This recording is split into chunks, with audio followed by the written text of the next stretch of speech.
আর ভাই কি করতেছেন? এই যে বাগানে দেখতাছি তাই? ফসলা দিয়ে আসেনি। তা আপনার তো এই যে মিষ্টি কুমড়া আমি দেখতেছি খুব ভালো পরিপক্ত হয়েছে, দেখছেন কত সুন্দর সুন্দর পাতা ছাড়ছে, এত বড়। হ্যাঁ, মিষ্টি কুমড়া ধরছেন আপনি এটাতে? এখনো ধরে নাই, ধরবে আশা করি 8-10 দিনের ভিতর ধরে যাবে। আপনার ধরছে তো, এই যে দেখেন, এই যে এই যে এখানে একটা দেখা যাইতেছে।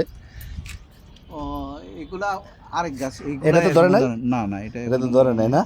না। যাক, আপনি কিন্তু এবছর ভালো বেগুন খাইছেন, বেগুন তারপরে টমেটো খাইছেন, কিন্তু মরিচ গাছ হয়তো পারলেন না। না, না, মরিচ গাছ আর করব। এই দেখেন কত সুন্দর পেঁচ গাছ। এই যে পেঁচ গাছের ফুল, এই ফুল থেকে আমরা বিচি সংগ্রহ করব, বিচি সংগ্রহ করে পরবর্তীতে এটি রোপণ করব। পরবর্তীতে এটা থেকে গাছ হবে পেঁচ গাছ। তো মোটামুটি ভালো পরিপক্ত হয়েছে, তাই না? আর সাথে সাথে যে টমেটো চারাও লাগাই দিয়েছেন না? হ্যাঁ হ্যাঁ, হ্যাঁ, এই সিজন এগুলো হবে টমেটো? চেষ্টা না, করে দেখি। আশা করি, আমরা দেখি, আমরা তো। আচ্ছা, সবাই তাহলে ভালো থাকেন সবাই, আসসালামু আলাইকুম।